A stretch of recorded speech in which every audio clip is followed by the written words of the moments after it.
saudara suka menghina kekristenan, tapi tidak ada orang Kristen yang melaporkan Anda. Kalau catatanmu ini saya laporkan, tentu saja Anda ya akan diproses. Karena ini merupakan penghinaan. Karena di dalam Alkitab ini tidak pernah ada kalimat-kalimat ini. Bahkan Anda mengutip Matius pasal 52 sampai 54 saja, itu tidak tertulis di dalam Alkitab versi manapun yang kau katakan. Ya, tidak pernah.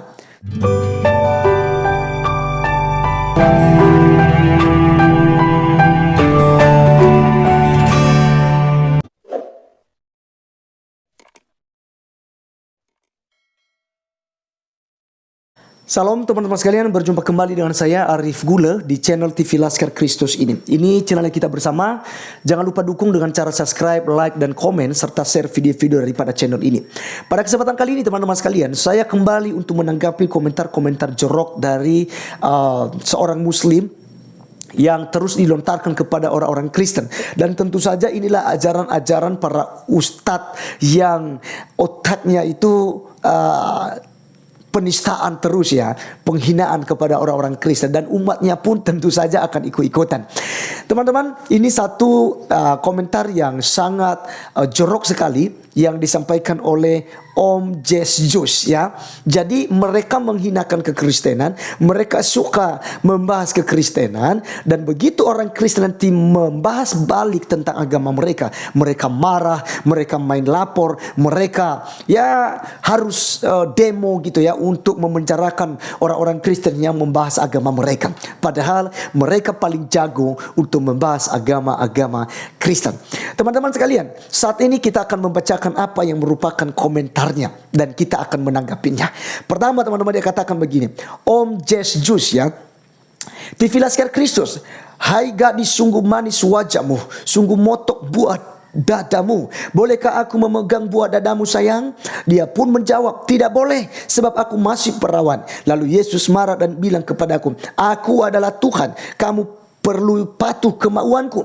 Aku pun mengalah dan membiarkan Yesus memegang buah dadaku yang montok. Matius 52 sampai di 54 katanya. Alkitab tahun 1928 sebelum diedit Albert D. Mayer. Ya, teman-teman sekalian, inilah kedunguan-kedunguan dan kesesatan mereka ini yang tahunya itu belajar tentang kitab-kitab porno.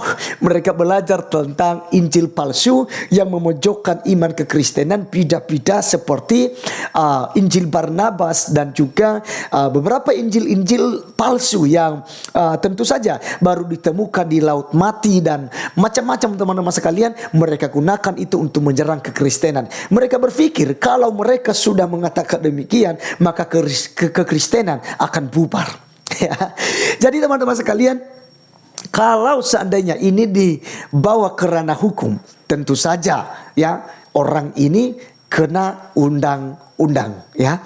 Tetapi teman-teman sekalian, lagi-lagi kita ini bukan orang yang suka melaporkan, bukan orang yang cengeng, bukan orang yang memang sedikit main lapor seperti yang dilakukan oleh mereka. Coba ketika nantinya saya akan membalas ini dengan juga membahas tentang nabinya ya. Nabinya ya, bukan nabi kita teman-teman sekalian. Karena Kristen tidak mengakui Muhammad sebagai nabi. Sebab Alkitab tidak pernah menubuatkan nabi yang muncul dari Arab ya. Tidak pernah.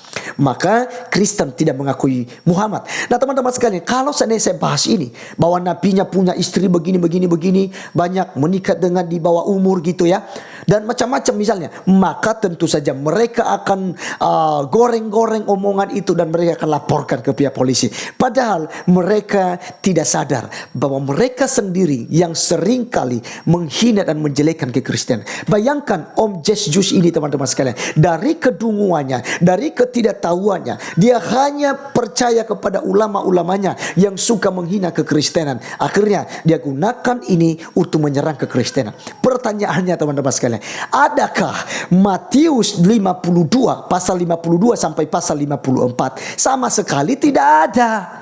Ya, mau lihat versi Alkitab manapun itu tidak ada Matius 52 sampai 54. Yang ada Matius pasal 28 saja. Tidak sampai pasal 30 pun, hanya sampai pasal 28. Nah, teman-teman sekalian, di sinilah kita melihat bahwa mereka ini dungu, mereka ini tidak tahu apa-apa, tapi suka menghina kekristenan. Ya, jadi bayangkan teman-teman, hai gadis sungguh manis wajahmu, sungguh montok buah dadamu, bolehkah aku memegang buah dadamu sayang? Dia pun menjawab, tidak boleh sebab aku masih perawan. Lalu Yesus marah dan bilang kepadaku, aku adalah Tuhan, kamu perlu patuh kemauanku. Aku pun mengalah dan membiarkan Yesus memegang buah dadaku yang montok. Matius 52 sampai 54. Ya teman-teman sekalian. Ya, saya hanya ketawa. Dan saya juga hanya berpikir bahwa inilah ketidaktahuan mereka. Sekiranya mereka paham, sekiranya mereka tahu, pasti mereka tidak akan melakukan itu. Maka teman-teman sekalian, mengajak kita semua untuk kita berdoa seperti doa yang diajarkan oleh Tuhan Yesus kepada musuh-musuhnya, kepada orang yang menyalibkannya. Dia cuma katakan, ya Bapa, ampunilah mereka, sebab mereka tidak tahu apa yang mereka perbuat. Nah teman-teman sekalian, tentu Om Justus ini juga tidak tahu apa yang sedang dia omong, gitu ya. Apa yang disampaikannya ini tidak pernah ya dituliskan di dalam Injil, tidak pernah dituliskan dalam riwayat pelayanan Tuhan Yesus Kristus, baik sejarah maupun juga kitab suci, tidak pernah. Tetapi mereka mengutip ini. Saya tidak tahu dia mengambil versi Alkitab mana ini, ya versi tahun 1928 ya, sebelum diedit katanya ya, berarti sudah diedit oleh Albert de Mayer katanya ya.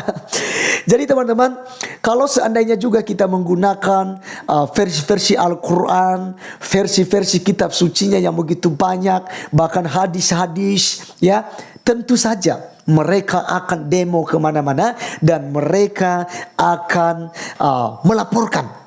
Contoh kecil saja teman-teman sekalian, ketika Bapak Muhammad KC menjawab Ustaz Abdul Somad bahwasanya Abdul Somad katakan di salib itu ada jin. Ya, ada jin katanya.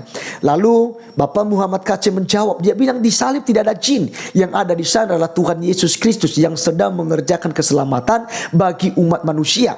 Tetapi yang ada jin itu adalah Nabi Muhammad. Bahkan ada ayatnya teman-teman sekalian. Dan itu mereka pelintir. Ketika dibacakan oleh Bapak Muhammad KC, mereka tersinggung dan mereka melaporkan itu sampai dituntut. Saat ini Bapak Muhammad KC harus dipenjara selama 10 tahun.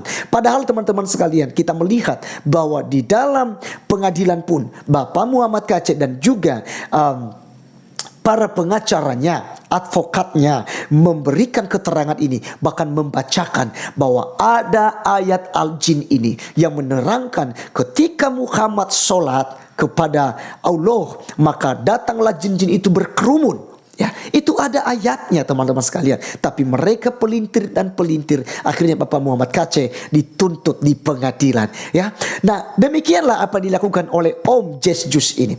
Jika saudara menonton channel video saya kali ini, maka seharusnya Anda malu sebagai orang Islam. Saudara suka menghina kekristenan, tapi tidak ada orang Kristen yang melaporkan Anda. Kalau catatanmu ini saya laporkan, tentu saja Anda ya akan diproses. Karena ini merupakan penghinaan. Karena di dalam Alkitab ini tidak pernah ada kalimat-kalimat ini. Bahkan Anda mengutip Matius pasal 52 sampai 54 saja, itu tidak tertulis di dalam Alkitab versi manapun yang kau katakan. Ya, tidak pernah. Tetapi ya, kami tetap mengampuni Anda. Sebab Tuhan kami mengajarkan untuk kami mengasihi musuh. Dan kami berdoa bagi orang yang menganiaya kami, mencaci maki dan memfitnah kami.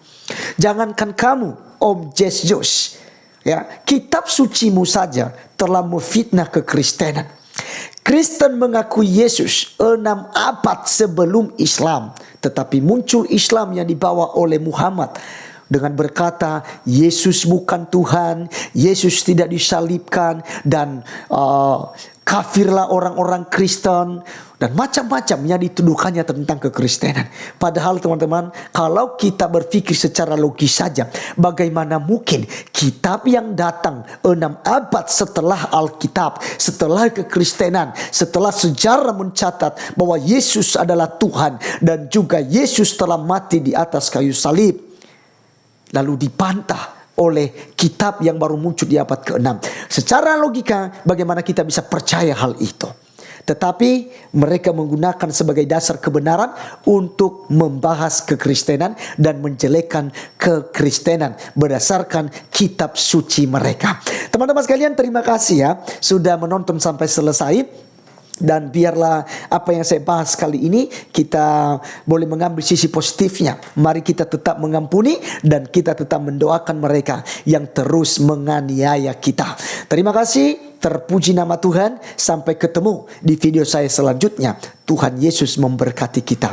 Salam.